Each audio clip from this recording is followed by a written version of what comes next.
Hello everyone, welcome to another tabletop game. This is the game Death Wizards, game number 7.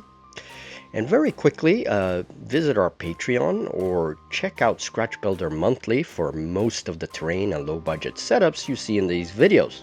Patrons also get a copy of this document with their subscription. It really helps support the channel and the work I do. Thanks. Well, right. Moving on. Rotterghasts Lair is being invaded by heroes, so-called heroes. So in this special game, we see that unfold. We can see the cavern details with several chambers like the armory, now going down and divided by a lovely bone wall is the crypt section. Many skellies are repaired here. Finally, in the north chamber, we have Cousin's Library. And at the entrance to a side tunnel is Marishka, the vampire spawn, ordering a zombie to dig the tunnel deeper. And they will not be participating in today's game. Neither is the shadow peeking out of the rockwork there. So I will be using the scenario to rob a graveyard as a template for this one. Since normally you don't play Lair Invasions, you simply roll their outcome and then work it into your narrative. However, I wanted to dramatize this particular invasion, so here it is. So the hero warband includes 2 priests, 1 priestess, 1 priest, a paladin, and 2 scared villagers.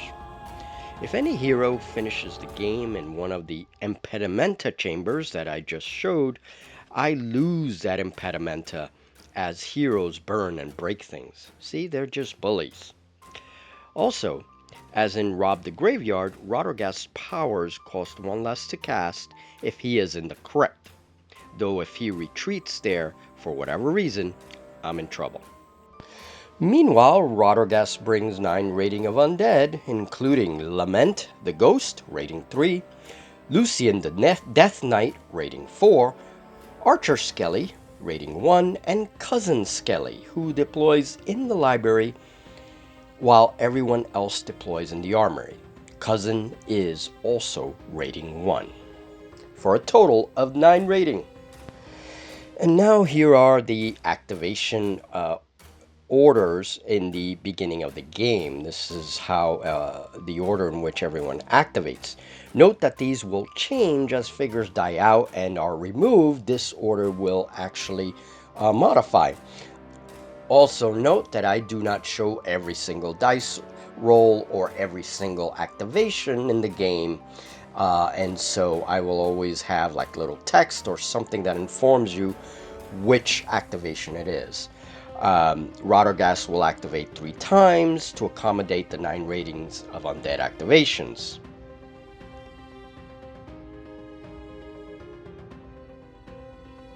It's the very first turn, and the heroes will move first in this scenario, so the priestess does a double move. As usually happens in the very first turn, priests will go first, so the 2 priests move forward, the priestess and the priest, and then the other priest is just going to move right close to her. So they enter this tunnel and they come up on the primary chamber of the cave. This is Rotterghasts Lair. It is Rotterghast's first activation this turn, and the first thing he does is he uses a special ability to literally teleport Death Knight and Archer Skelly to a better position for their attacks.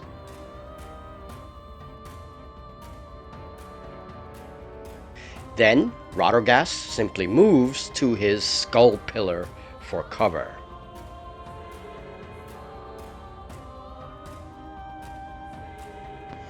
So now Death Knight gets to move from his new position, and he moves 5 inches right into the male priest and conducts his attack. He is offense 9, so uses a whopping 9 dice. The priest is defense 6, And after the roll, Death Knight does 4 damage to the priest. Now, because the priest is a stalwart of faith, he is immune to the weakened condition resulting from Death Knight's attacks. 2 more heroes get to activate, and the Paladin is next in line. He rolls his D10 AI, and the result is Lightbringer, which is basically an attack on the nearest hero. So that's what the Paladin does. He moves forward. He has a 12-inch movement range, and that's just enough to slam into Death Knight, who is still busy with the priest. So the Paladin rolls offense 7, so that's 7 dice against the Death Knight's defense of 9. He scores 2 hits. And our boy, we subtract 2 hits from 19, giving him 17 durability. So Death Knight's still okay. To end the hero's turn, the villager double moves. It is Rotterghast's second activation this turn, and basically he comes out of hiding when he hears the clashing of metal and the shouts in the antechamber of the cave. So Rotterghast has a special ability, being a Stitcher. Rotterghast is in range now with Death Knight, and he uses his Aura of Repair ability. This is not a spell. And he rolls a d3 to see how many points he can heal Death Knight. And Death Knight heals 3 points, bringing him back up to full 19 durability. And Rotterghast casts a negative bolt at the priestess there. So that is a power 4d10. He do it. Okay, he's got 2 successes. So that's 1d10 damage to the priestess. And let's see. 10 points of damage to the priestess. And the negative bolt smashes into the priestess, leaving her with 2 durability points right here in turn 1.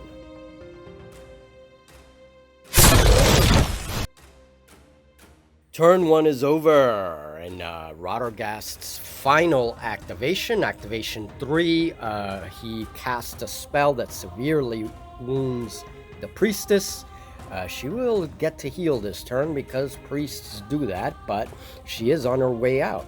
We have the final villager that activated at the very end, who comes rushing next to his friend. The villagers are really frightened, but they're hanging in there.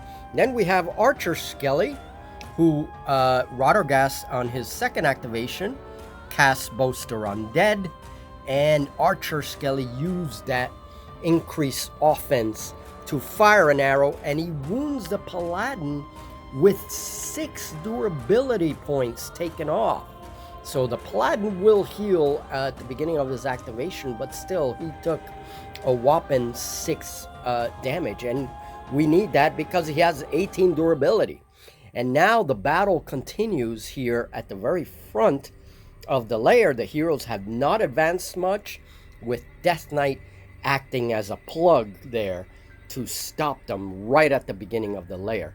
We also have Lament, who has flown next to his master, and that was during one of the activations. And then the final Necromancer activation, Cousin activates by himself, and he activates the blades on the sides of his magical tome, and he's going to use his book, Slap Some People with the Bladed Tome. So he's on his way there, trying to make it out of the library and into the fray. Rotterghast defending his lair. Will he do it? Let's see. Turn 2.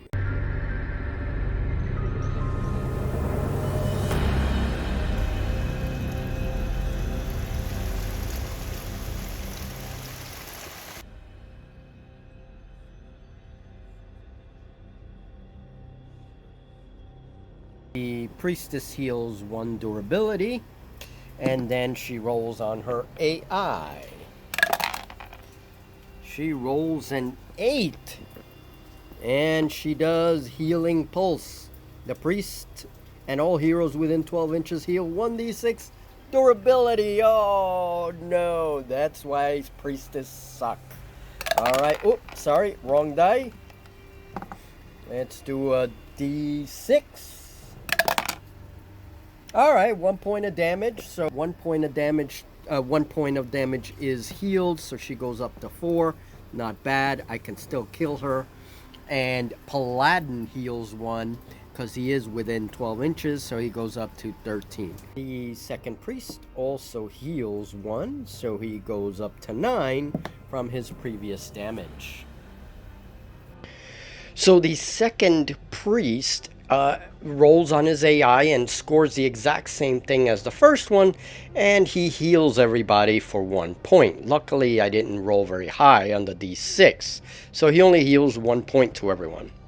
Rotterghasts then activates, and he casts his favorite spell, Negative Bolt.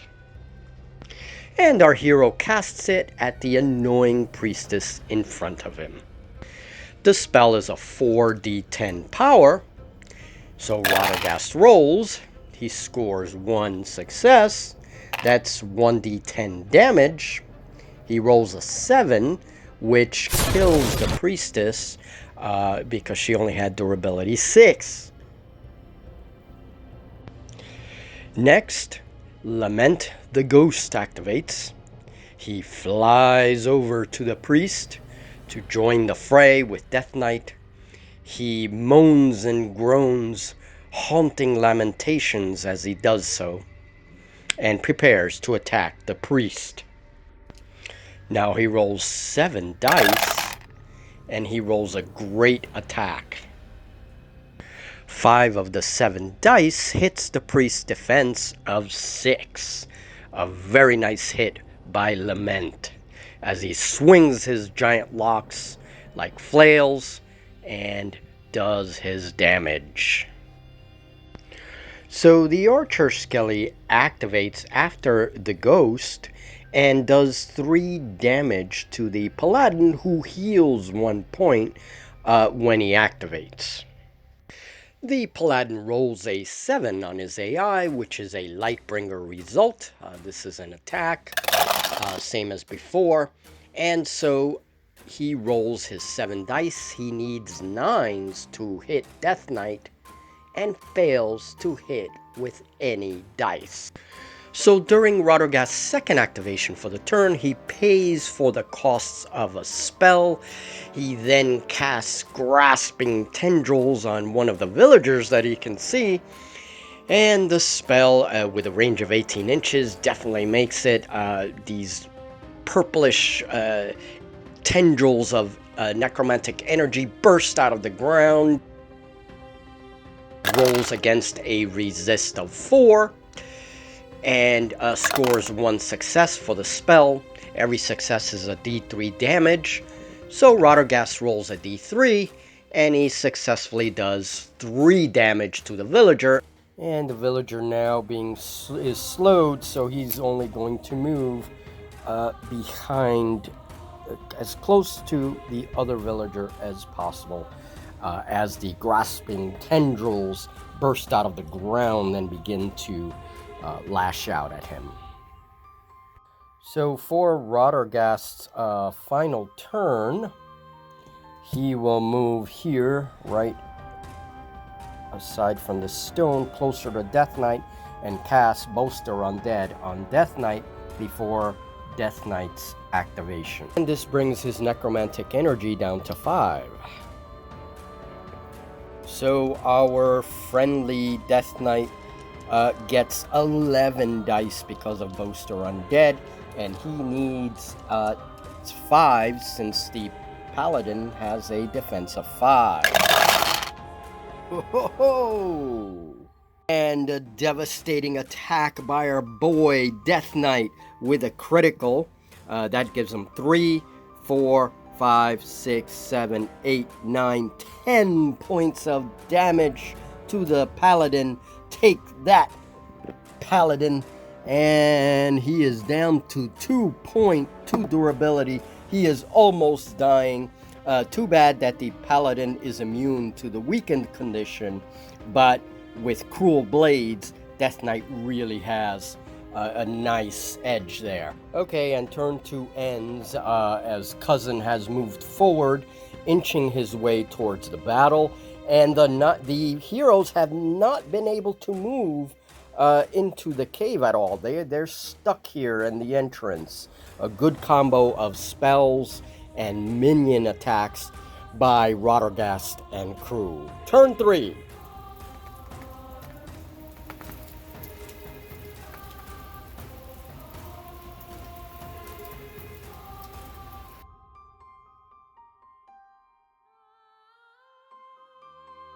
Dig faster, you rotting lump of flesh.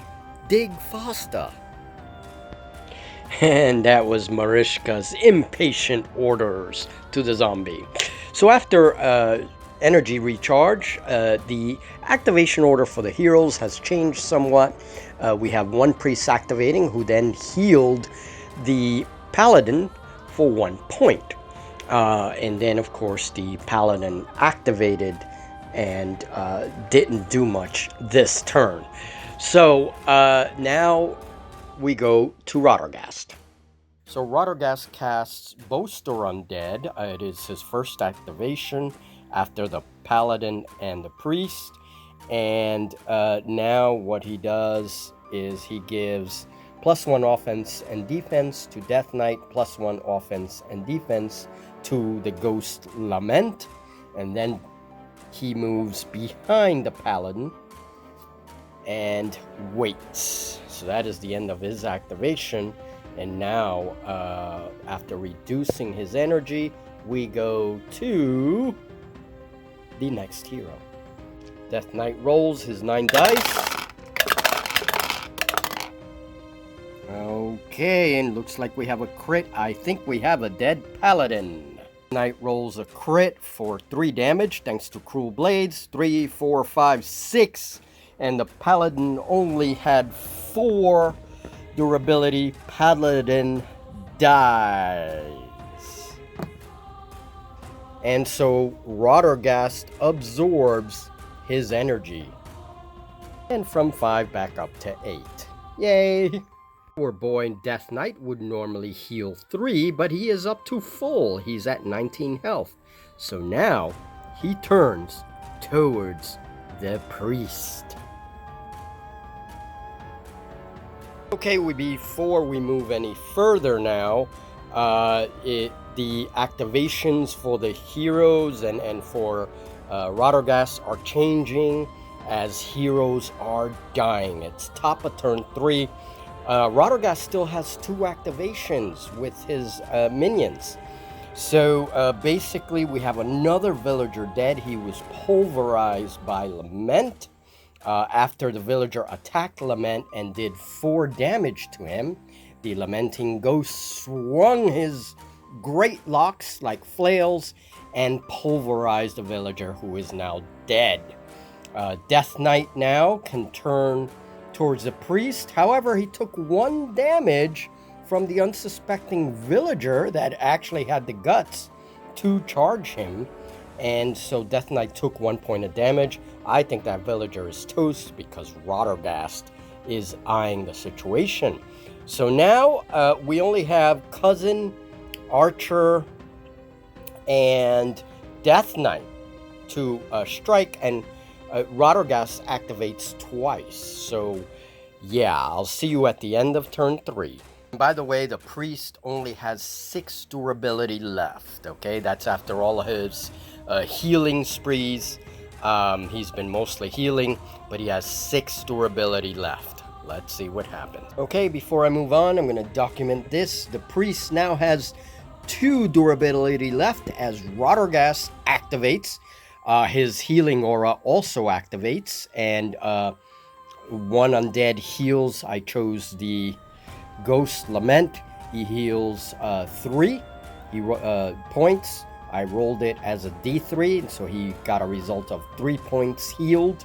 And then Rotterghast swings his staff and hits the priest in the rear. So he is now down to 2, and now Death Knight ignores the villager, and sensing blood, he will attack that same priest. Needing 5s. And actually, I gotta throw in one more. Okay, let's see. Oh, I see a crit. This is a dead priest. Death Knight, with his cruel blades, does a crit, which is 3. And then all of these attacks, the defense of the priest is only a 5. That priest is absolute toast with 11 points of damage. 11 points of damage to the priest by Death Knight.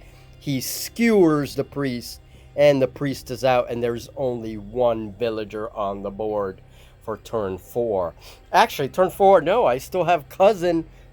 We have one Necromancer activation left with Cousin and Archer, so that villager is toast. And Rotterghasts' energy goes up to 10 because he absorbs the priest's energy. So Rotterghast turns and slaps the villager with his staff, doing 4 damage. He only had 7 damage earlier, so now he's down to 3. And now we have Archer, Skelly, and Cousin. Cousin better hurry up and get a piece of the pie here. Alright, let me activate Cousin and see what happens. And we might as well just film the rest of the turn because this is pretty much over. Cousin takes his bladed tome and swings the book at the priest with only 3 points left. Let's see if Cousin can do this. Only defense 3. Let us see as we... Oh, he didn't do... Well, he didn't... Okay. That's 2 hits there. Alright, 2 hits. So he is now down to 1 point. Cousin didn't quite do it, but that's okay. He injures him nonetheless, and this guy's on his way out. One more minion, the Skeleton Archer. Skeleton Archer moves, sidesteps. Yeah, and I don't think he's going to be able to fire. But he could go into the villager, who now has 1 point.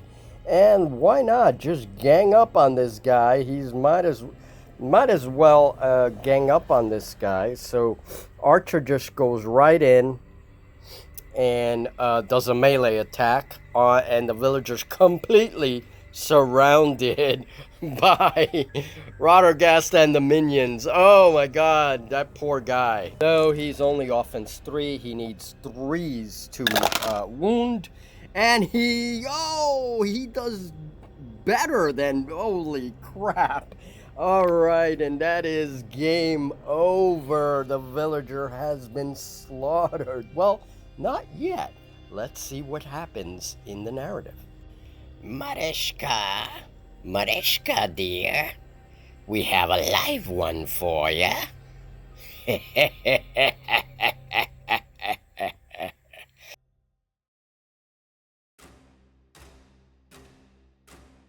Okay, so I don't get experience for the actual scenario, even though I won it, because I did take 1 or 2 rating over the actual hero rating. Okay, I made it rating 8 instead of rating 7, which is the template that I was using. It was a rating 7 template, but that's okay. You know, I don't get that experience. However, I do get 3 experience for achieving all of these conditions. I achieved victory. Oh, I don't get that one, I'm sorry. So I do get only 2 XP, not 3. Necromancer has at least 4 rating worth of undead at the end of the scenario. I actually have all my rating. And Necromancer personally destroys 2 or more heroes. He destroyed 2 heroes with his friggin' staff. So yes, 2 points, 2 XP, not 3.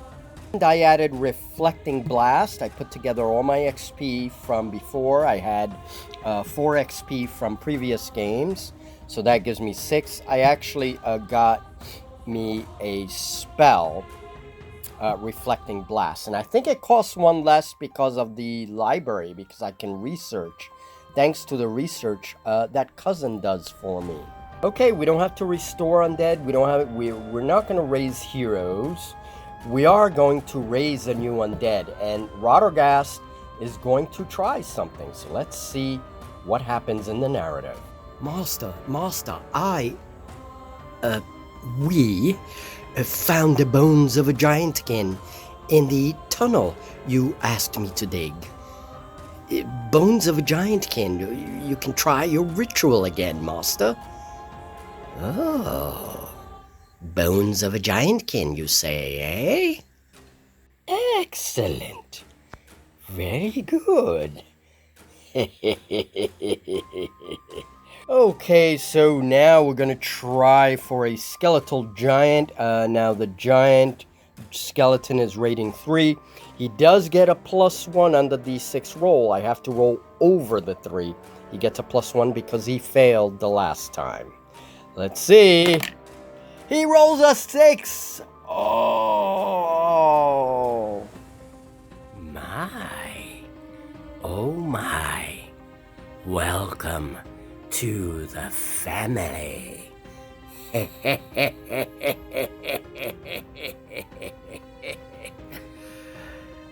He's rather large, Master. We'll have to make another chamber for this one. Okay, Rotterghasts family is growing indeed. But I think I'm going to, because this is the end of the second game, we're going to add an alchemy lab. And so we have to rearrange the library a little bit and add a nice little alchemy lab right at the near the tunnel that Mariska and the zombie were digging. Well, actually, the zombie was digging. She was doing most of the ordering. But basically, so the library is there, and we have a small alchemy lab right next to the library. And his lair is also growing. So yeah, we are seeing a lot of progress with Rotterghast. So what this means for the lair is that we have a crypt, an armory, a library, and now an alchemy lab. So after those 4 impedimenta, this becomes a dungeon. So we have an advanced lair now. So what's going to happen? He's probably going to use the big guy here to widen that tunnel, go deeper, and convert it into a dungeon. So this part here won't be used as much anymore. I mean, it's an advanced lair now.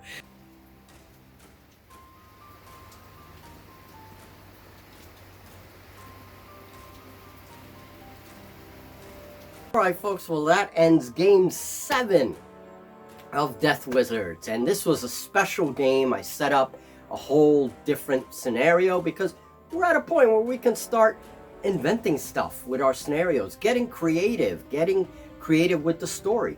Now, if you guys are interested, I put up a poll in the community tab that you guys can check out. Vote on a character that you want me to give a brief history for, and these little videos will be very short, and they will detail a different character each time. Okay, so a different character until we finally get to Rotterghast himself and give a little bit of history, you know, what's going on there in their history and how they became what they are today. We're talking about the minions now. So do vote. I think it'll be a lot of fun, and it will push me to do a little bit of narrative and creative stuff, you know, for the games. So that's it. This game was a lot of fun. I didn't expect it to be that quick. I thought I would get a little bit more trouble with the priests and the paladins, but the dice are the ones that govern, and I was rolling very, very well with all the minions, and yeah, so I mean, that's what happens. And it helps that Rotterghast himself is getting more and more powerful. So yeah, now the next game is going to be more difficult. It's going to be a little more difficult, so I'm debating whether this is going to be a 2-player co-op, because Rotterghast and Lorella, they don't really hate each other. They're competitors, but they will use each other when they need to. So I don't know if next game or the game after that we'll play a co-op game, but this way we will cover all the different ways that you can play Death Wizards. 2-player, solo, and co-op. Co-op is the only type of game that we have to play. But we'll see how Julie feels, okay? So, yeah. And who knows, maybe Lorella will join forces with Rotterghast. boy, that's going to be something. And deal with some of those later scenarios, they're going to be more difficult. Okay, so we have a new minion, a giant skeleton. And if you want to help support the channel, saying that, do check out our Patreon and check out our magazine, Scratch Builder Monthly, where I detail all this scratch building stuff. All right, everything you saw on that table, with the exception of the minis, is scratch built. All right, folks, have a great one. I'll see you in the next video. Thank you very much. Ah, oh, damn, I forgot that special ability. Shoot. All right.